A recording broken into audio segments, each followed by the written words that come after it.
بسم اللہ الرحمن الرحیم۔ السلام علیکم، میرے چینل میں آپ کا استقبال ہے۔ ویلکم ٹو ایسے ٹیچنگ زون۔ آج کی ہماری یہ ویڈیو 8ویں جماعت کی کتاب بال بھارتی کا کر رہے ہیں۔ آج ہم سبق نمبر 12 خطوط۔ تو اس میں 2 خط ہیں، تو میں نے خطوط جو ہے لیسن دونوں خط پڑھ کر سمجھا بھی دیا ہے، اور ایک خط جو ہے خط نمبر 1 جو ہے اس کی میں نے ساری ایکسرسائز یعنی مشق وغیرہ کر دی ہے۔ تو آج ہم جو ہے خط نمبر 2 پر چلیں گے، یعنی خط نمبر 2 ہے جس کے لکھنے والے جو ہیں رشید حسن خان۔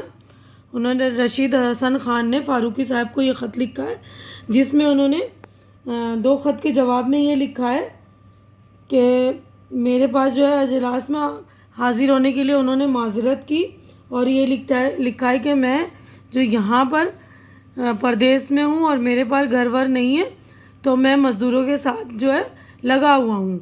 تو انہوں نے یہ اپنا مطلب ایک طرح سے وہ ایک ریزننگ دی کہ میں اس اجلاس میں نہیں آ سکا، انشاءاللہ میں اگر دوسری بار شرکت کروں گا، کیونکہ مزدور کو اگر میں چھوڑ دوں گا تو راج مزدور جو ہے وہ مطلب کفایت شعری کے لفظ سے واقف نہیں ہے نا۔ وہ لوگ اگر ہم ان کے سر پر رہ کے کام نہیں کراتے ہیں تو وہ لوگ بلا ضرورت کی چیزیں بھی خرچ کر دیتے ہیں اور کام کا بھی نقصان کرتے ہیں، اس لیے جو ہے ان کے ساتھ لگ کر کام کرانا پڑتا ہے۔ تو یہ ساری چیزیں میں نے جو ہے پڑھ کر سمجھا رکھی ہیں۔ تو آج ہم خط نمبر 2 کی طرف بڑھتے ہیں، اس کی مشق کریں گے۔ آج ہم مشقی سرگرمیاں خط نمبر 2 کی کریں گے۔ خط 2 سیکنڈ خط ہے، یعنی خط نمبر 2 ہے۔ جان پہچان کی مدد سے ذیل کا شب کی خاکہ مکمل کیجیے۔ تو جان پہچان یعنی جو ہمارا مصنف یعنی جو رائٹر ہے ان کا تعارف ہوتا ہے، تو اس کی مدد سے ہمیں یہ لکھنا ہے۔ رشید حسن خان لکھنے والے جو ہیں ان کے مضامین اردو املا، لغت، زبان و بیان کی قواعد، تو بالکل اچھی طرح سے لکھ لیں گے آپ۔ اب اگلا ہے کتابیں ان کی عبارت کیسے لکھیں، اور دوسری کتاب ہے تفہیم، اور تیسری کتاب ہے انشاء اور تلفظ، تلفظ۔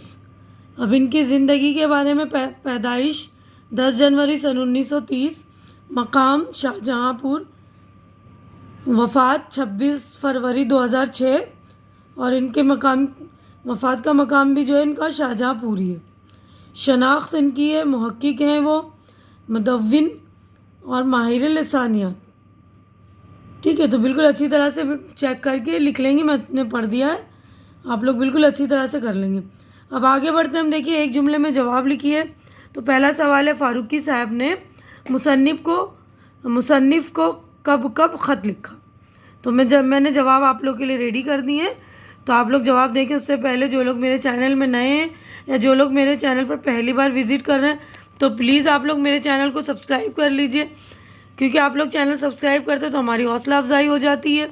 تو پلیز آپ لوگ ہماری ہمت بڑھا دیا کیجیے۔ فاروقی صاحب نے مصنف کو پہلا خط یوم عید الفطر کو اور دوسرا خط 28 فروری کو لکھا۔ تو فاروقی صاحب کو مصنف نے 2 خط لکھے تھے، ہے نا۔ اب اگلا کویشچن دیکھیے، اگلا سوال ہے مصنف کو غربت در وطن کا احساس کیوں ہوا۔ جواب ہے مصنف کو کے سوا گھر کے سبھی افراد کے پاس رہنے کی جگہ تھی، مگر مصنف کا شمار پردیسیوں میں ہونے کی وجہ سے ان کا کوئی کمرہ نہ تھا، اس لیے مصنف کو غربت در وطن کا احساس ہوا۔ سوال نمبر 3 ہے، مصنف نے فاروقی صاحب کا کس بات کے لیے شکریہ ادا کیا۔ مصنف نے فاروقی صاحب کا شکریہ ادا کیا کیونکہ فاروقی صاحب مصنف کو یاد رکھتے ہیں اور یاد کرتے رہتے ہیں۔ اگلا سوال ہے سوال نمبر 4، مصنف کی صبح سے شام کس طرح ہو رہی ہے۔ مصنف کی صبح سے شام مزدوروں کے ساتھ سر کھپانے میں ہو رہی ہے۔ 5واں سوال ہے، مصنف نے فاروقی صاحب کو اپنی داستان کیوں سنائی۔ مصنف مصروفیت کے سبب جلسے میں شریک نہیں ہونا چاہتے تھے، اس لیے فاروقی صاحب کو اپنی داستان سنانی پڑی۔ اب آگے بڑھتے ہیں، مختصر جواب لکھیے۔ تو اس کے جوابات بھی میں نے لکھ دیے۔ دیکھیے پہلا سوال ہے، مصنف نے جلسے میں حاضر نہ ہونے کی کیا وجہ بتائی ہے۔ تو جواب آپ دیکھ لیجئے۔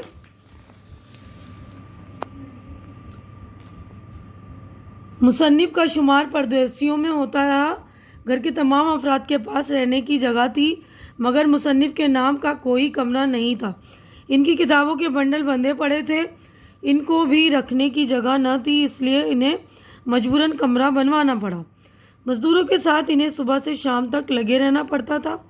کمرہ بنوانے کی مصروفیت کو مصنف نے جلسے میں حاضر نہ ہونے کی وجہ بتائی۔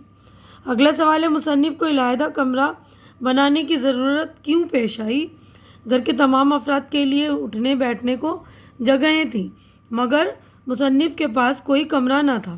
ان کی کتابیں بنڈل میں رکھی تھیں، اس لیے انہیں کمرہ بنانے کی ضرورت پیش آئی۔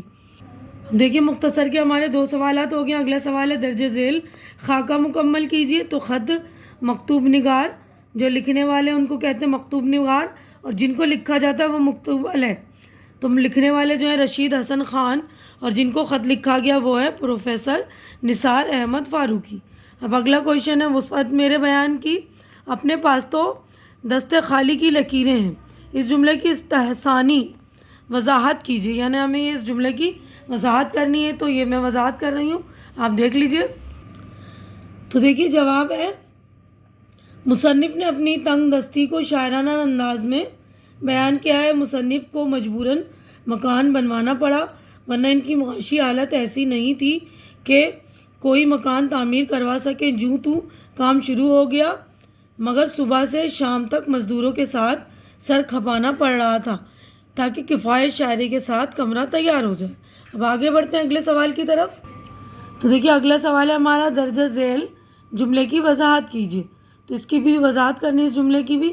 کفایت شاعری کے لفظ سے راج مزدور واقف نہیں ہے، اور میرا کام اصلاً اسی کا تعارف ہے۔ تو یہ جواب دیکھیں گے آپ۔ تو جواب دیکھیے، رشید خان نے پروفیسر نثار احمد فاروقی کو اپنے مکتوب یعنی اپنے خط میں اپنی کفایت شعری کا ذکر کیا ہے۔ انہوں نے راجگیروں اور مزدوروں کی ایک عادت کا انکشاف کیا ہے کہ وہ اپنے کام کے دوران کفایت شعری کی بجائے شاخ خرچی کا مظاہرہ کرتے ہیں۔ انہیں اپنے فن اور کام کا مظاہرہ مقصود ہوتا ہے، صاحب خانہ کے پیسوں کی بربادی سے انہیں کوئی مطلب نہیں ہوتا، اس لیے ان کی نگرانی کرنا اور انہیں کفایت شعری سے واقف کرانا ضروری ہے۔ یعنی کفایت شعری کا مطلب ہوتا ہے کہ جہاں ضرورت ہے وہیں ہم پیسے خرچ کریں، بلا وجہ یعنی یہ جو راز مزدور ہیں وہ فن اپنا دکھانے کے چکر میں جو بیجا خرچوں کی پیسوں کی بربادی کر دیتے ہیں نا۔ تو آگے بڑھتے ہیں اگلے کویشچن کی طرف ہم۔ تو دیکھیے تلاش و جستجو، خط سے کہاوتیں تلاش کر کے لکھیے، اور اگلا کویشچن ہے خط سے محاورے تلاش کر کے لکھیے۔ تو یہ دونوں سوالوں کے جوابات میں نے لکھ دیے، آپ دیکھیے گا۔ تو دیکھیے کہاوتیں ہیں، دروازے پر ہاتھی باندھنا، دوسرا ہے دست خالی کی لکیریں، آنکھ اوجل پہاڑ اوجل۔ اب محاورے ہیں، صادر ہونا، راز کھلنا، اور نمبر 3 ہے دھن کا پکا ہونا، سر کھپانا، ٹھیک ہے نا۔ تو آپ لوگ اس کے علاوہ بھی اور کوئی سے محاورے اور کہاوتیں ہیں آپ کے پاس تو لکھ لیجئے گا۔ اس کے بعد اگلا کویشچن ہے، دیکھیے زور قلم، ایسی 5 مشہور شخصیات کے نام لکھیے جنہوں نے جیل سے خطوط لکھے، یعنی جن کو جیل تو ہوئی مگر انہوں نے جیل سے جو خطوط لکھے۔ تو پہلا جو ہے مولانا ابوالکلام آزاد، دوسرا پنڈت جواہر لال نہرو، تو انہوں نے جو ہے اپنی بیٹی اندرا گاندھی کے نام خط لکھا تھا نینی جیل سے۔ اس کے بعد ہے بھگت سنگھ، اس کے بعد مہاتما گاندھی، اس کے بعد جو ہے سبھاش چندر بوس۔ آگے بڑھتے ہیں اگلے کویشچن کی طرف۔ دیکھیے پیغام رسانی کی جدید وسائل پر 15 سطروں کا مضمون لکھیے۔ تو ہمیں یہ جو ہے مضمون لکھنا ہے، تو اگر آپ لوگوں کو مضمون چاہیے تو مجھے بتا دیجیے گا، میں مضمون لکھ کر اپلوڈ کر دوں گی گرامر کے سیکشن میں۔ گرامر میں جا کر آپ پلے لسٹ میں چیک کر سکتے ہیں۔ سوال نمبر 3 ہے، آپ کے اسکول میں ہونے والی ثقافتی سرگرمیوں سے متعلق اپنے چچا زاد، ماموں زاد، خالہ زاد، بھائی بہن کو خط لکھیے۔ تو یہ بھی گرامر کے سیکشن میں لکھ دوں گی، اگر آپ کو چاہیے تو مجھے کمنٹ کر کے آپ بتا دیجیے، میں اپلوڈ کر دوں گی مضمون کی اور خط کی ویڈیو۔ اگلا کویشچن ہے، جیل میں قید کے دوران مولانا ابوالکلام آزاد نے بہت سارے خطوط لکھے ہیں، یہ خطوط غبار خاطر کے نام سے شائع ہو چکے ہیں، اس کتاب کا مطالعہ کیجیے اور اپنی پسند کا ایک خط نقل کیجیے۔ تو آپ اپنی لائبریری میں جائیے یا انٹرنیٹ سے یہ سارے خطوط جو ہے نکالیے، پوری ایک خط مطلب بہت سارے انہوں نے خطوط لکھے ہیں جیل سے، تو اس خطوط کو جو ایک کتاب میں غبار خاطر کے نام سے شائع کر دیا گیا ہے، تو آپ کو جو خط پسند ہو وہ نقل کیجیے گا اپنی کاپی میں، یعنی اپنی بیاض میں. آگے بڑھتے ہیں اب ہم. سیدھی بات. خط کے متن کے حوالے سے جملے درست کریے، درست کر کے لکھیے. پہلا ہے قلت پانی کی بھی ہے، تو اب جواب ہے پانی کی بھی قلت ہے. قلت یعنی کمی. خراب ترکاری ملتی ہے، ترکاری خراب ملتی ہے. دست خالی کی لکیریں تو اپنے پاس ہیں، اپنے پاس تو دست خالی کی لکیریں ہیں. راج مزدور واقف نہیں ہے کفایت شعری کے لفظ سے. کفایت شعری کے لفظ سے تو راج مزدور واقف نہیں ہے. ٹھیک ہے، اس طرح لکھ لیجیے گا صحیح کر کے جملہ. اب آگے بڑھتے ہیں. دیکھیے اضافی معلومات ہے یہ جن کو خط لکھا گیا ہے. پہلا خط جو انشا بیگم نے لکھا تھا مولانا عبدالباری فرنگی محلی کے نام، تو ان کے بارے میں تھوڑی معلومات کہ مولانا عبدالباری فرنگی محلی کی ولادت 1878 میں فرنگی محل لکھنؤ میں ہوئی. وہ اپنے زمانے کے جید علماء اور مدرسین میں سے ایک تھے. انہوں نے مولانا شاہ عبدالباقی فرنگی محلی اور مولانا عین القذاطہ حیدرآبادی سے تعلیم حاصل کی. انہیں تمام درسی کتابوں پر یکساں مہارت حاصل تھی. ان کی کوششوں سے فرنگی محلی لکھنؤ میں مدرسہ نظامیہ میں احیاء اسلام کے لیے درس و تدریس کا سلسلہ شروع ہوا. وہاں درس و تدریس میں مصروف ہو گئے. بعد میں ان کی پوری توجہ قرآن و حدیث کی تدریس کی طرف ہو گئی. تدریس یعنی پڑھانے کا کام. وہ اپنے گھر میں مثنوی مولانا روم کا درس دیتے تھے جس میں بڑے بڑے فضلہ یعنی جو فاضل ہوتے ہیں، عالم فاضل اور عوام شرکت کرتے تھے. مولانا محمد علی جوہر انہی کے شاگرد تھے. مولانا عبدالباری فرنگی محلی نے 1920 میں پہلی بار مہاتما گاندھی کو ہندوؤں اور مسلمانوں کا مشترکہ قائد قرار دیا تھا. وہ ہندوؤں اور مسلمانوں کے اتحاد اور تحریک آزادی سے مسلمانوں کو جوڑنے کے قائل تھے. 15 جنوری 1926 کو فالج کے حملے کی وجہ سے ان کا انتقال ہو گیا. اب آگے نثار احمد فاروقی جو اگلا خط لکھا ہے نثار احمد فاروقی کے نام. تو نثار احمد فاروقی 29 جون 1934 کو امروہہ میں پیدا ہوئے.